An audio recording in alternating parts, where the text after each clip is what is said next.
Hello everyone and welcome back to the Talk Mum channel. Now I am Charlotte, and if you haven't been watching my past videos, you might not know that I am currently pregnant with my second baby. This little baby is a girl, and I've already got a little boy called Bill who is 3 and he'll be 4 in June. So today I'm back to talk about the differences between pregnancies really, because obviously there's that whole toss up between, you know, things that you'll experience when you have a girl and things that you'll experience when you have a boy.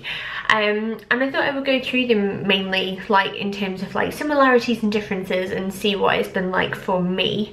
Now both pregnancies, to be honest, have followed kind of a similar pattern.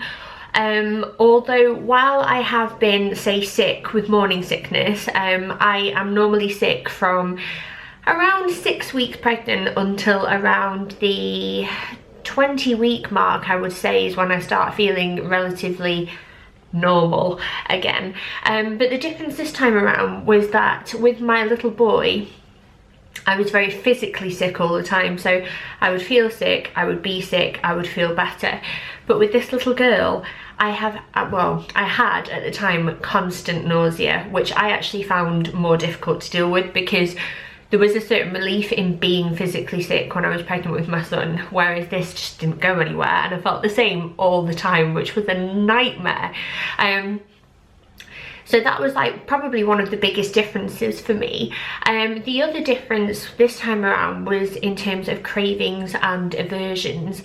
Now, I don't know if I'm a bit of a stereotypical pregnant lady, but this time around I have loved having sweet treats. My biggest craving by far has actually been strawberries. I have loved them. I did crave cheese in the early days with both pregnancies, but with my little boy I was more into like savoury things, like salty things or like red meat and things like that, whereas this time around I've been all about the strawberries, the fruit, the melon. Oh goodness, especially if it's really, really cold.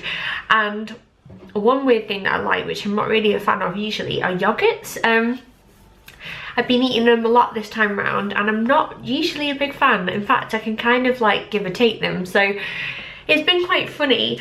Other than that, like, have I been carrying differently? With my little boy, I put on more weight, but I was bigger to begin with, and I had a very, very large bump.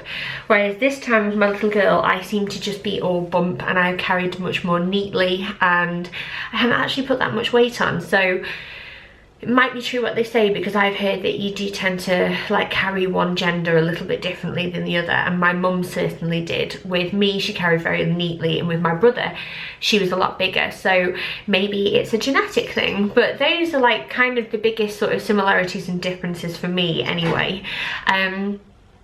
As for where I'm at now, I'm actually really not that far away from giving birth. It's only a couple of weeks until I'm actually due, which is crazy to think about. I've been doing really well since I finished work on Friday, which was only, it's Wednesday now, so it was only a few days away, and I've been resting and soaking up all of those last moments with my little boy, because I don't know when I'm going to get those again, to be honest. So we've done things like play games, do puzzles, go to the library, go to our favourite little cafe, and I've just enjoyed every second of it. So if she wants to come a little bit early, she's more than welcome. My son was 13 days late in the end, so I'm not expecting a miracle, but we will see. But yeah, I've just been trying to look after myself. I'm still taking this stuff, my pregnant care, and I've already got the pregnant care breastfeeding packed in my hospital bag ready to go, because I find things like this really, really helpful. Like, to know that I'm looking after myself and getting everything I need is important to me, and I'm going to continue to do that when she's born as well. So that is where I'm at. So yeah, I guess that is everything. If you've got any questions, feel free to leave them down below and I will try and answer them as soon as I can. I'm filming regular pregnancy updates over on my channel, and I'm hoping to have a little girl to share with the world soon. I'm really, really excited now. But don't forget to hit the thumbs up and subscribe for more videos from me and other Talk Mum mums, as well as Talk Mums themselves. And I will see you next time. Thank you so much for watching. Bye.